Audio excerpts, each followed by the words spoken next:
Começa agora pela TV Novo Tempo mais um programa Evidências na busca de fatos que comprovem a veracidade histórica da Bíblia Sagrada.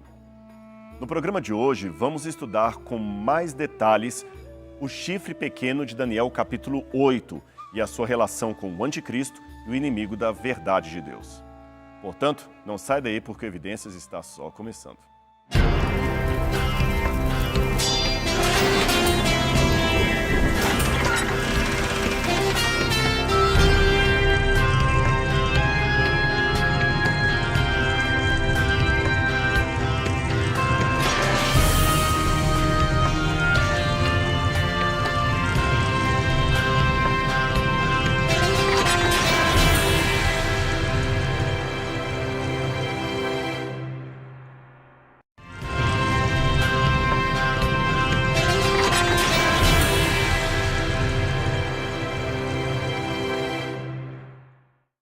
De volta com o programa Evidências, eu quero oferecer para você, inteiramente grátis, um presente dos Anjos da Esperança.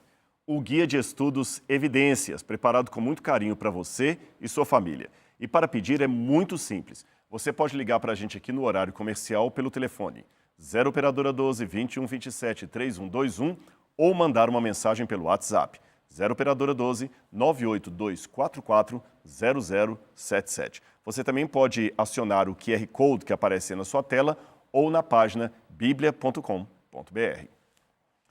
Muito bem, meus queridos, vamos continuar o nosso estudo de Daniel, capítulo 8. No último programa Evidências, nós vimos algumas coisas sobre a atuação do chifre pequeno numa profecia que, como eu falei, deveria abranger um período de tempo que cobrisse o período dos persas, dos gregos, o período helenístico e também o período romano. Aliás, se você não assistiu o programa anterior, você pode ir ao nosso canal do YouTube, pois ali está toda a argumentação que antecede o programa de hoje. Vá ao canal do Evidências NT e se inscreva também. Agora vamos continuar falando sobre a origem desse chifre pequeno dentro desse grande período de tempo, que, como eu falei, vai desde a Pérsia até Roma. Nós temos um indicativo seguro na explicação que o anjo Gabriel dá ao profeta. Isso está em Daniel capítulo 8, versículos 18 a 22. Ele explica para o profeta que o carneiro que Daniel havia visto em visão seria a Medopérsia, que o bode seria a Grécia. O chifre no meio dos olhos do bode seria o primeiro rei, no caso, Alexandre o Grande. E os 4 chifres que aparecem depois dele seriam 4 reinos que levantariam-se daquele povo, isto é, na disputa que houve depois da morte de Alexandre o Grande, quando o seu reino foi dividido entre os seus 4 generais. Ok, por essa informação nós chegamos seguramente até por volta do ano 64 a.C., que é o tempo em que terminou o reino helenístico. Se você se lembra bem, no programa anterior eu disse que após a morte de Alexandre Magno, o reino dele ficou dividido entre os seus generais. Eles também eram chamados de diádocos, que significa sucessores em grego, e que eram os generais rivais entre si, mas familiares e amigos de Alexandre o Grande. Todos eles lutaram pelo controle do seu antigo império após a sua morte em 323 a.C. As guerras dos generais de Alexandre marcaram o início do período helenístico no mar Mediterrâneo até ao vale do rio Indo. Os generais ou diádocos mais notáveis tenham sido aqueles que a história descreveu como Ptolomeu, Antígono, Cassandro e Seleuco. Estes seriam os últimos remanescentes no final da guerra dos sucessores que estavam brigando pelo poder. Nós temos, portanto, uma guerra que se espalhou pelo Egito, na Ásia Menor, na Macedônia e na Pérsia, respectivamente, forjando todas as dinastias que duraram até cerca de 2 séculos e meio, antes que o reino de Antígono finalmente caísse nas mãos de Roma e os Seleucidas fossem perseguidos da Pérsia pelos partos e forçados pelos romanos a renunciar ao controle da Ásia Menor. Um reino seleucida sobreviveu na Síria até ser finalmente conquistado por Pompeu em 64 a.C. Os Ptolomeus, que duraram mais tempo em Alexandria, embora como clientes de Roma e não como reinos autônomos. O Egito foi finalmente anexado a Roma no ano 30 a.C. Esses elementos históricos que eu mostrei para você ajudam a descobrir o tempo de aproximadamente da origem do chifre pequeno, datado em termos dos 4 reinos que vieram do Império de Alexandre o Grande, isto é, aqueles que estavam descritos no livro de Daniel. De acordo com o texto de Daniel, é dada ao anjo Gabriel uma ordem de explicar a visão para o profeta, e ele, aludindo à divisão do reino dos gregos, disse o seguinte: quando se aproximar o fim desses reinos e as transgressões tiverem chegado ao máximo, surgirá um rei cruel e mestre em intrigas. Portanto, o chifre pequeno, aqui cognominado um rei cruel e mestre em intrigas, surgiria por volta do ano 64 a.C. E o que temos nesse ano? Nesse ano, o general Pompeu não apenas põe fim ao reino dos Diádocos, como também conquista a terra dos judeus, cercando Jerusalém e anexando-a ao Império Romano. A partir daí, começa a atuação do pequeno chifre, que vai crescendo em audácia e poder contra Deus, o povo de Deus e as verdades de Deus. Permita-me insistir novamente em argumentar por que eu não acredito que Antíoco Epifânio podia ser aquele que cumpre esta profecia. É porque ele não cabe na história. O texto deixa claro que o pequeno chifre deveria surgir no final do seu governo, isto é, do governo dos Diádocos, Daniel 8:23. O único problema é que a dinastia Seleucida, de onde vem Epifânio, consistia de uma linhagem de mais de 20 reis que governaram de 311 a 65 a.C. E Antíoco Epifânio IV foi o 8º da linhagem desses reis. Ele governou de 175 até 164 ou 163 a.C. Ou seja, houve mais de uma dúzia de reis seleucidas que governaram depois dele e menos de uma dúzia que governaram antes dele. Então, historicamente falando, Antíoco Epifânio nunca governou no final do seu governo, digamos assim. Os seleucidas governaram por 1 século e 1/3 antes que Antíoco IV e também 1 século depois dele, o que o coloca entre duas posições diferentes, ou seja, no meio das dinastias e não no final do governo delas. Agora vamos voltar ao ápice da visão de Daniel, capítulo 8. Neste ápice, Daniel vê as coisas ruins que esse pequeno chifre cometeria contra Deus e contra a verdade de Deus, conforme nós lemos em Daniel capítulo 8, dos versos 8 a 12. Aliás, eu quero me deter mais nesse detalhe com você, tá bom? Tem uma lista dos delitos desse pequeno chifre que merece ser conhecida. Vamos vê-la aqui na tela. Vamos ver aqui. De acordo com a profecia bíblica, o pequeno chifre se engrandeceria, contra Deus, é claro, alcançaria o exército dos céus. Alguns desse exército e das estrelas ele lançaria por terra. E ele também desafiaria o Messias, o príncipe do exército. Mas não para aqui, a lista continua. Diz também que o pequeno chifre tiraria dele, do Messias, a intercessão, isto é, o serviço diário do santuário.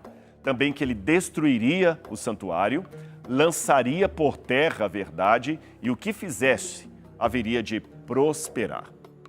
Algumas explicações ajudam a entender melhor esta lista, tá bom? Em primeiro lugar, a expressão a hoste do céu ou exército do céu na Bíblia é uma expressão frequentemente usada dentro do contexto bíblico para a adoração pagã. Portanto, a frase pode significar a adoração pagã ou os próprios seres celestiais. Por outro lado, a palavra hostes ou exércitos dos céus também se refere a pessoas na Bíblia. Você pode ver isto, por exemplo, em Êxodo capítulo 7, versículo 4. Caso este, em que o texto em Daniel parece estar falando então sobre a perseguição que o pequeno chifre faria aos santos de Deus aqui na terra. Aliás, outra característica que aponta para Roma como sendo a identidade desse pequeno chifre, porque ela perseguiu o povo de Deus aqui na terra. Lembrando o que eu falei do movimento paralelo entre o céu e a terra, o pequeno chifre é um poder humano, lembre-se, humano, que persegue o povo de Deus, mas ele ecoa o poder diabólico que levou consigo uma terça parte dos anjos celestiais. Em outras palavras, os atos da terra imitam, ecoam movimentos do mundo espiritual ou do mundo celestial, como queira. No caso do movimento terrestre, o pequeno chifre, de fato, está na posição em que as hostes representam o povo de Deus e elas são forçadas mais adiante por causa desse chifre pequeno, porque Daniel diz que esse poder ele haveria de destruir os poderosos e o povo santo. Depois você olha lá, Daniel capítulo 8, verso 24. Aqui eu tenho uma referência ao que foi descrito no verso 10 como sendo um ataque ao exército do céu, que, como eu falei, pode, por implicação, representar o povo de Deus na terra. Agora, eu quero mostrar uma coisa interessante para você, e eu vou fazer um paralelo. Eu vou até mostrar na tela. Eu quero fazer um paralelo entre Daniel e Apocalipse 13, porque, como eu falei em programas anteriores, o chifre pequeno também representa o anticristo, ou a besta do Apocalipse. Então, eu vou colocar aqui na tela duas passagens, uma de Daniel, outra do Apocalipse. Vamos ver a comparação entre elas. Daniel capítulo 8, versículos 10 a 12, fala o seguinte desse chifre pequeno. Ele se engrandeceu tanto que alcançou o exército dos céus, lançou por terra alguns desse exército e das estrelas e os pisou com os pés. Ele se engrandeceu tanto que chegou a desafiar o príncipe desse exército. Tirou dele o sacrifício diário e destruiu o lugar do seu santuário. O exército lhe foi entregue com o sacrifício diário por causa das transgressões. Lançou por terra a verdade, e tudo o que ele fez prosperou. Veja como essa passagem é parecidíssima com o que está em Apocalipse, capítulo 13, versos 5 a 7, que eu coloquei ali em paralelo. Falando da besta do Apocalipse, é dito, foi-lhe dada uma boca que proferia arrogâncias e blasfêmias, e foi-lhe dada autoridade para agir durante 42 meses. A besta abriu a boca em blasfêmia contra Deus para lhe difamar o nome e difamar o tabernáculo, a saber, os que habitam no céu. Lembra que ele também se engrandece, o pequeno chifre, contra o exército do céu.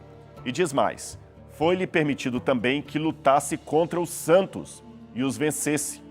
Foi-lhe dada ainda autoridade sobre cada tribo, povo, língua e nação. Você percebeu como os dois textos são realmente muito similares? A primeira cláusula nos versículos 11a dizem o seguinte, que o pequeno chifre engrandeceu-se até ao príncipe do exército. Uma análise detalhada da língua original mostra que sempre que o sujeito do verbo engrandeceu aparece ali na forma nifal, que é um modo verbal do hebraico, ele está descrevendo um ser humano.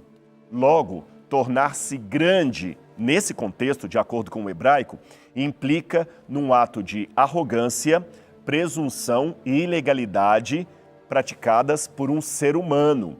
Esse verbo expressa a noção de que o poder que o chifre pequeno tomou para si, ele o fez de maneira ilegal, arrogante e presunçosa, porque as prerrogativas que ele queria para si pertenceriam exclusivamente ao príncipe dos exércitos celestiais.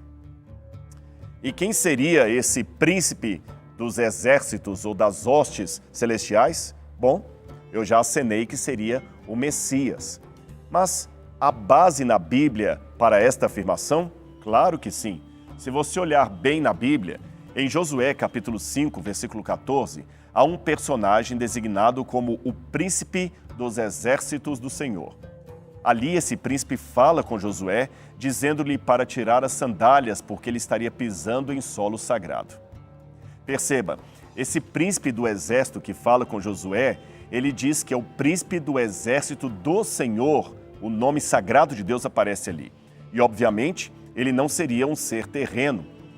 De fato, Nas porções proféticas de Daniel, a palavra príncipe muitas vezes designa um ser celestial. Em Daniel capítulo 10, versículo 13, Miguel é chamado de um dos primeiros ou dos principais príncipes. E o versículo 21 fala de Miguel como o seu príncipe, isto é, o príncipe do povo de Deus. Miguel, o grande príncipe, também é aquele que se levanta em favor do povo de Deus. Isso está em Daniel capítulo 12, do verso 1 até o verso 3. Na interpretação que o próprio profeta recebe na visão, é-lhe dito que o poder do chifre pequeno haveria de se levantar contra o príncipe dos príncipes. Isso está no verso 25. Isto é geralmente entendido como sendo idêntico à expressão príncipe do exército. De acordo com Daniel capítulo 12, versos 1 a 3, o nome do príncipe é Miguel, o grande príncipe, conforme diz no verso 1. Miguel é uma figura interessante, porque é uma figura de julgamento no livro de Daniel. Você pode ver em Daniel capítulo 12, 1 a 3, que ali tem associações muito claras da figura de Miguel com a figura do julgamento. E quem preside o julgamento é o Filho do Homem, no capítulo 7. O motivo do juízo também aparece em Daniel 8, 25, onde o levantar do pequeno chifre contra o príncipe do exército é como, em última análise, algo que leva à destruição dele, do pequeno chifre, que é assim arrancado ou destruído não por mãos humanas, conforme nós temos no verso 25. Ou seja, ele é destruído por uma ação divina. Nesse contexto, não se pode deixar de lembrar que no Novo Testamento, a figura de Miguel é também identificada com a figura de Cristo, embora eu não terei tempo para deixar todos os detalhes aqui para você. Agora calma, isto não quer dizer que Jesus seria apenas um anjo, não. Cristo é plenamente Deus, porém ele usou, algumas vezes, uma forma angelical de se manifestar no Antigo Testamento. Literalmente, a segunda cláusula do verso 11 diz assim: e dele foi tirado a continuidade. Você se lembra dessa palavra em hebraico? Tamid. Gramaticalmente, o antecedente mais próximo, mais natural, seria o príncipe do exército. Então, logo, esse dele significaria dele, do príncipe messiânico, foi tirado o diário. E que diário é esse que foi tirado? Bom, eu relembro que falei no programa anterior, o texto afirma claramente, diretamente, que foi tirado o Tamid. Só para lembrar, embora o termo com o artigo ha-tamid, o artigo definido, seja geralmente traduzido pelos comentaristas como sacrifício diário, oferta regular ou similares, ele é um termo usado no contexto de todas as fases do sistema diário do santuário terrestre, do santuário dos hebreus, e não apenas o sacrifício. Eu falei disso no programa Evidências anterior. Ou seja, a palavra tamid, que significa contínuo ou continuação ou perpétuo, diário, seria aqui utilizada em associação com o ritual do santuário que acontecia no pátio e também no lugar santo. Logo, o que nós podemos deduzir? Que Tamid representa o ritual do santuário aqui no santuário terrestre. Agora, é importante você se lembrar de uma coisa. No tempo em que Daniel teve essa visão, o santuário, o templo em Jerusalém estava destruído. Não havia nenhum ritual ali. Não havia nenhum Tamid, nenhum contínuo. Logo, para que a profecia do pequeno chifre se concretizasse, o templo de Jerusalém deveria ser reconstruído para que o contínuo, ou Tamid, pudesse retornar e ser retirado. Porém, isto seria apenas parte da história. Sabe por quê? A posição historicista que eu tenho apresentado para você entende que o chifre pequeno simboliza Roma não apenas em sua fase pagã e imperial, mas também em sua fase cristã, quando ela tinha um poder eclesiástico por detrás dela. Então, embora a ênfase agora seja na fase papal, o pequeno chifre não pode ficar preso apenas ao primeiro século. Portanto, na profecia, tirar o contínuo, isto é, o tamid, o serviço diário do santuário, significaria mais do que apenas acabar com o sacrifício no santuário terrestre. Simbolizaria retirar o trabalho sacerdotal contínuo de Cristo no céu, conforme nós lemos em Hebreus capítulo 7, 25, 1 João 2, versículo 1, só para ter uma ideia. Ou seja, esta é uma expressão de usurpação de Roma sobre o ministério de Cristo no céu, tomando para si, isto é, para Roma, prerrogativas divinas que pertencem unicamente a Jesus, que é descrito em Daniel como sendo o príncipe do exército celestial. Isto em termos dos seus serviços, sua atividade mediadora e também o seu alcance em relação a toda a humanidade. Ou seja, o pequeno chifre estava desafiando o trabalho de Cristo. Porque isto é bom e agradável diante de Deus, nosso Salvador, que quer que todos os homens se salvem e venham ao conhecimento da verdade. Porque há um só Deus e um só mediador entre Deus e os homens, Jesus Cristo, o homem, o qual se deu a si mesmo em preço da redenção por todos, para servir de testemunho a seu tempo. 1 Timóteo 2, 3 a 6. O Novo Testamento descreve Cristo, após a sua ascensão e instalação no santuário celestial, como sendo o único sumo sacerdote perante Deus. Ele funciona como o único mediador, mérites em grego, entre Deus e os homens. 1 Timóteo 2, versículo 5. Cristo também funciona como um intercessor celestial. Você pode encontrar isso em Romanos capítulo 8, verso 34, Hebreus 9, 24, 1 João 2, verso 1. E nisto, Jesus realiza no céu a sua atividade intercessória continuamente na presença de Deus e em nosso favor. Hebreus 9, 24. Portanto, a palavra tamid, continuação do serviço do santuário, seria algo que continua sem interrupção, algo que o pequeno chifre quer tirar dele, isto é, de Cristo. Ou seja, o pequeno chifre haveria de atacar o ministério contínuo de intercessão de Jesus no santuário celestial. E isto foi desastrosamente feito e, infelizmente, ensinado pelo cristianismo medieval. Mas espere um pouco.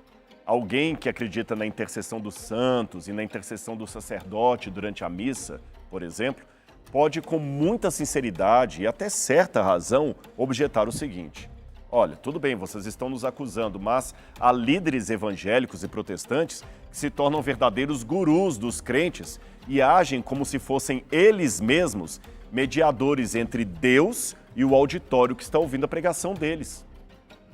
E eu tenho que admitir, isso é verdade. É verdade e muito preocupante. É por isso que, ao comentarmos estas advertências proféticas em relação aos erros do povo de Deus, não é o nosso dever ficar como denunciadores de plantão criticando a igreja de fulano ou beltrano, a religião A ou religião B. Não é este o nosso papel. Cabe ao estudioso honesto das Escrituras perceber o que elas estão dizendo e, com sinceridade e talvez até dor no coração, compreender os erros apontados pela profecia que seriam cometidos em nome de Jesus, pois, afinal de contas, são erros específicos do cristianismo. Então, ao ver esses erros, se somos realmente pessoas sinceras a Deus, devemos sentir uma angústia por estas coisas. Uma angústia semelhante à de alguém que ama um ente querido e vê um dos membros da sua família, por exemplo, que está estragando a sua própria vida e manchando o nome de toda a família. E tem mais. Ao ver os erros dos outros, erros religiosos, teológicos, nós devemos pesar na balança se nós mesmos, com a nossa debilidade, também não estamos manchando o nome da família de Deus em meio ao ciclo de influência ao qual nós vivemos. Em suma, resumindo, nós não podemos, por um lado, apenas para não ferir a sensibilidade de alguém, colocar panos quentes em erros que aconteceram ao longo do cristianismo romano, por exemplo, e foram profetizados na Bíblia Sagrada. Por outro lado, Também não podemos nos portar como donos da verdade, juízes dos demais irmãos ou advogados de Deus, que acusam os demais como se nós mesmos estivéssemos acima do bem e do mal. Não é isto que Cristo quer. Quando Israel, por exemplo, pecava, cometia atrocidades em nome do Senhor, por exemplo, cometendo idolatria, outras torpezas que feriam o coração de Deus, note que os profetas do Altíssimo não se prendiam ao papel de meros denunciadores, não. Os profetas de Deus sofriam com o erro do povo e se identificavam com Israel pecador. Veja, por exemplo, o caso do próprio profeta Daniel. No capítulo 9 do seu livro, Daniel faz uma oração intercessora diante de Deus pelo povo de Israel que estava em pecado. E ele diz: orei ao Senhor, ao meu Deus, e confessei. Ó Senhor, Deus grande e temível, que mantém a sua aliança e amor com todos aqueles que o amam e obedecem aos seus mandamentos. Nós temos pecado e somos culpados, temos sido ímpios e rebeldes, e nos afastamos dos teus mandamentos e das tuas leis. Daniel 9, 4 e 5. Percebeu? Nós temos pecado, disse Daniel. Não, eles têm pecado. E olha que Daniel era muito mais santo e justo do que a maioria de nós que denunciamos os erros sempre em terceira pessoa. Eles pecaram, como se eu não fizesse parte do grupo. Também na Bíblia temos um outro exemplo muito interessante no livro de Ezequiel. Ali tem uma profecia sobre o selamento divino, o selo, o sinal que Deus coloca na testa dos seus verdadeiros servos. E Ezequiel descreve os servos de Deus como sendo aqueles que, abre aspas, clamam e gemem pelos pecados de Israel. Veja na sua Bíblia aí, Ezequiel capítulo 9, versículo 4. Portanto, mais do que ficar apontando o erro aqui ou erro ali, eu acho que você deveria estudar a profecia bíblica com uma sinceridade de coração, disposto a obedecer à verdade de Deus, mesmo que ela se choque com uma cultura, um modo de pensar, ou quem sabe até com o jeito no qual você foi criado.